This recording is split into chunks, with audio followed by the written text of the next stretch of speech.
हरियाणा विधानसभा का मॉनसून सत्र शुरू हो जाएगा कल यानी कि 22 अगस्त को। ट्रिपल सरकार बनी यानी कि हैट्रिक सरकार बनी, तीसरी बार की सरकार। तभी से ही हरियाणा के अंदर कांग्रेस पार्टी अपने 37 विधायकों का नेता तय नहीं कर पाई कि उनका नेता कौन हो, यानी कि 37 बारातियों का दूल्हा कौन बने उनमें से। ऐसी जो स्थिति हुआ करती है बड़ी अजब गजब हुआ करती है। जिन लोगों पर हरियाणा के अंदर वोट चोरी का आरोप है वो तो राहुल गांधी की टीम के सिपा सलार बने हुए हैं। दोस्तों नमस्कार, मैं संजय मग्गू और मौजूद हैं देश रोजाना के डिजिटल मीडिया मंच पर। हरियाणा विधानसभा का मॉनसून सत्र शुरू हो जाएगा कल यानी कि 22 अगस्त को। 5 दिन का सेशन है जिसके अंदर 2 दिन की छुट्टी होंगी। अभी तक का जो कार्यक्रम है वो ये है कि 22 अगस्त से और 26 अगस्त तक ये सेशन चलेगा। सीएससी की बैठक में संभवतः 22 तारीख को यानी कल जब बैठक होगी तो इसके अंदर संभवतः कुछ और तय हो जाए। लेकिन जिस विषय पर मैं आपसे बात करने जा रहा हूं वो विषय ये है कि इस बार भी विधानसभा के अंदर कांग्रेस के जो विधायक होंगे, कांग्रेस के विधायकों की मैं उसको बारात कह लूँ एक, क्योंकि कांग्रेस के नेता राहुल गांधी जी बारात की ये सारी बातें बहुत करते हैं। भले ही अपनी बारात उन्होंने ना निकाली हो लेकिन बात बहुत करते हैं। तो कांग्रेस के जो विधायकों की बारात होगी वो बिना दूल्हे के रहेगी। उस बारात का कोई दूल्हा नहीं होगा। और ये पहला सत्र नहीं है। जब से हरियाणा के अंदर भारतीय जनता पार्टी ट्रिपल सरकार बनी यानी कि हैट्रिक सरकार बनी, तीसरी बार की सरकार, तभी से ही हरियाणा के अंदर कांग्रेस पार्टी अपने 37 विधायकों का नेता तय नहीं कर पाई कि उनका नेता कौन हो, यानी कि 37 बारातियों का दूल्हा कौन बने उनमें से।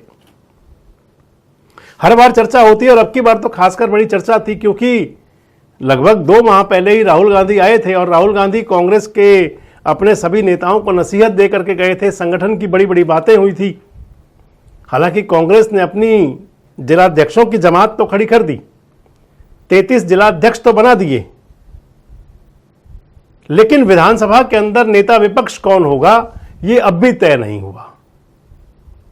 ये अभी तक भी तय नहीं हो पाया कि हरियाणा विधानसभा के अंदर कांग्रेस का फेस कौन होगा, जिसको कांग्रेस के चेहरे के रूप में नेता विपक्ष के तौर पर देखा जाए और वो अपने विधायकों को, अपनी सेना को संभाल करके रखे।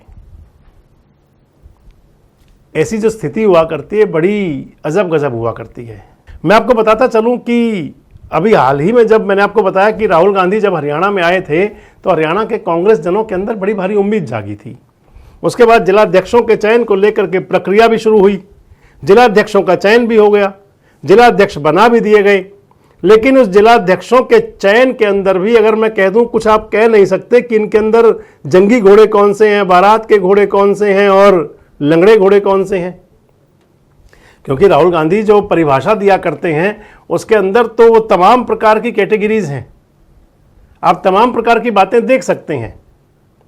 और जिलाध्यक्ष जो चयनित हुए उन्होंने भी सोच लिया कि अधिकांश जिलाध्यक्ष जो बने कुछ ऐसे थे कि जो रात को जाकर के दीपेंद्र हुड्डा जी को बुके दे आए और सुबह जाकर के कुमारी शैलजा को बुके दे आए।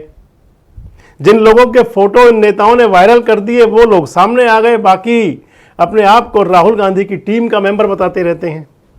ऐसे बहुत सारे जिलाध्यक्ष बने हैं जिनके बारे में आप चर्चा कर सकते हैं और कभी वीडियो में आपसे चर्चा करूंगा भी जरूर, कि जिन्हें आप ये नहीं समझ सकते कि वो बारात के घोड़े हैं, लंगड़े घोड़े हैं या जंगी घोड़े हैं।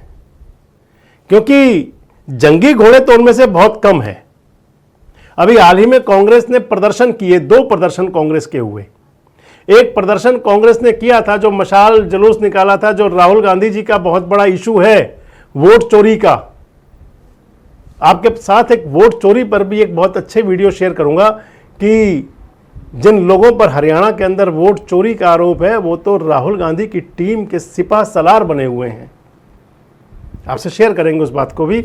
लेकिन महत्वपूर्ण बात यह है कि जो बारात तो सज गई जिलाध्यक्षों वाली, लेकिन उस बारात के अंदर जो बारात के घोड़े हैं वो तो कई ऐसे घोड़े हैं कि जो केवल नाचने गाने के काम आ सकते हैं, बारात पूरी नहीं सजा सकते।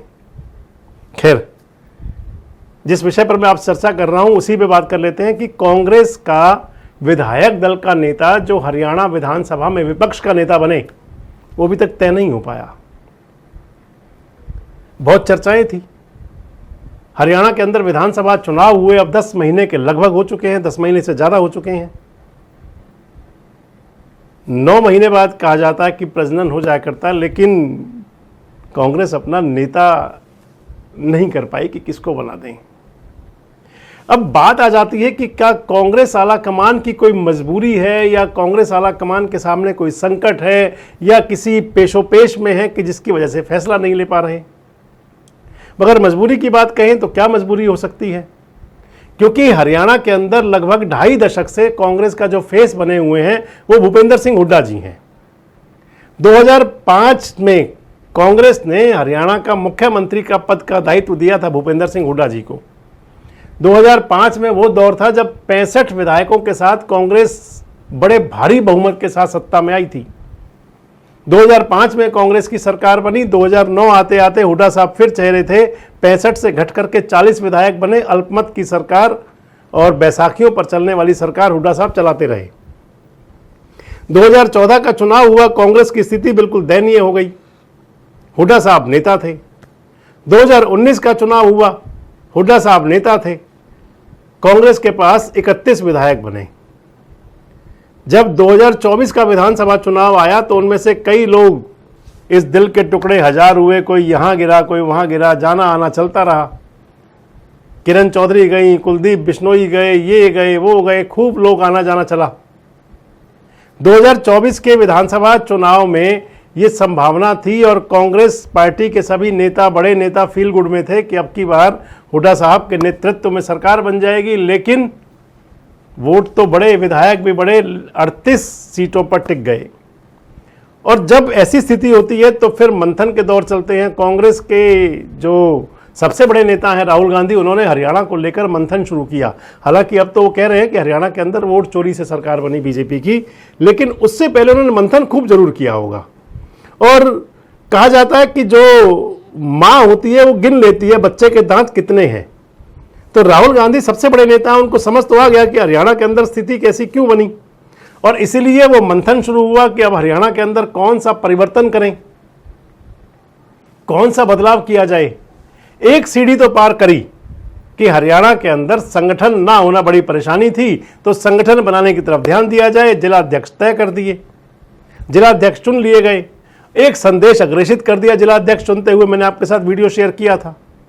वो संदेश अग्रेषित ये कर दिया कि अब हरियाणा कांग्रेस कमेटी का प्रदेश अध्यक्ष जल्दी बदला जाएगा, नया मिलेगा, क्योंकि जो जिलाध्यक्ष नियुक्त किए गए वो हरियाणा कांग्रेस के अध्यक्ष आजकल चौधरी उदय भान हैं। बिना चौधरी उदय भान के हस्ताक्षरित किसी सूची के, उस जिलाध्यक्षों की जो सूची जारी की वो केसी वेणुगोपाल साहब ने की, कांग्रेस के राष्ट्रीय महासचिव, जनरल सेक्रेटरी नेशनल। और ये पहली बार हुआ कि जिलाध्यक्षों की घोषणा आला कमान कर रहा हो। संदेश वहीं से अग्रेषित हुआ, जो पहले से चल रहा था कि कांग्रेस बदलाव के मूड में। लेकिन वो बदलाव आखिर कब? विधानसभा के अंदर जब तक विपक्ष का नेता ना हो तब तक कई ऐसे महत्वपूर्ण विषय हुआ करते हैं जिस पर कि विपक्ष अस्तित्वहीन हो जाता है, भले ही कितना ही मजबूत क्यों ना हो। कई ऐसे विषय हुआ करते हैं, जैसे मान लीजिए सीईसी की बैठक होनी होगी, सीएससी की उस बैठक के अंदर विपक्ष का नेता भी मौजूद हुआ करता है। लेकिन जब नेता नहीं है तो कांग्रेस पार्टी के नेता भूपेंद्र सिंह हुड्डा जी को भाजपा तो नेता मान ही लेती है, उन्हें बुला लेंगे। जब कोई चेहरा नहीं होगा, जब बिना चेहरे के सामने जाएंगे तो उस समय स्थिति हास्यास्पद बन जाया करती है, और वही स्थिति बनने की संभावना फिर से है। अब महत्वपूर्ण बात यह है कि जो मैं आपको बता रहा था कि कांग्रेस के लिए परेशानी आखिर है क्या, कांग्रेस आला के सामने दिक्कत क्या है।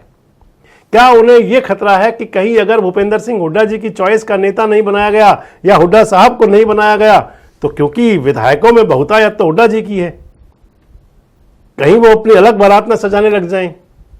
और अगर जो नेता हैं, जो विधायक हैं, उनमें से कौन सा चेहरा चुना जाए? अगर भूपेंद्र सिंह हुड्डा नहीं तो फिर कौन? अगर हुड्डा जी को ना बनाया जाए विधानसभा में विपक्ष का नेता, तो फिर किसको बनाया जाए? वैसे भूपेंद्र सिंह हुड्डा जी को पूरी उम्मीद है कि या तो वो होंगे और या उनके अलावा उनकी इच्छा के बिना पत्ता भी नहीं हिलेगा। इसीलिए हुड्डा साहब ने अभी तक वो नेता विपक्ष के तौर पर जो उनको सरकारी कोठी मिली थी उसको अभी तक नहीं छोड़ा। तमाम सरकार की तरफ से भी पत्राचार हुआ, कहा भी गया कि कितने गुना, 10 गुना 20 गुना किराया वसूलेंगे, लेकिन हुड्डा साहब जमे हैं अभी उसी कोठी के अंदर ही। अब कल से विधानसभा का सेशन शुरू हो जाएगा। बजट सत्र ऐसे ही निकल गया, विधानसभा के अंदर विधायकों का शपथ वाला सत्र निकल गया, उसके बाद में शीतकालीन सत्र निकल गया, तमाम सत्र निकल गए, और अब ये चौथा सेशन होगा हरियाणा में सरकार बनने के बाद, जो बिना दूल्हे की बारात के कांग्रेस पार्टी के विधायकों का निकल जाएगा। आपको क्या लगता है कि क्या कांग्रेस आला कमान की यही परेशानी है कि किसको बनाएं चेहरा? क्या कांग्रेस आला कमान को भी हुड्डा साहब के जो हरियाणा में प्रभाव है उसको देखते हुए बैकफुट पे जाना पड़ जाता है, या कुछ और कारण है? कमेंट बॉक्स में जरूर बताएं। जुड़े हमारे साथ, देखते रहें देश रोजाना। हमारे साथ जुड़े रहने के लिए सब्सक्राइब करें देश रोजाना के YouTube चैनल को, और नई वीडियो की नोटिफिकेशन पाने के लिए बेल आइकन जरूर दबाएं। अगर आप ये वीडियो Facebook या Instagram पर देख रहे हैं तो पेज को लाइक और फॉलो जरूर करें और ज्यादा से ज्यादा शेयर करें।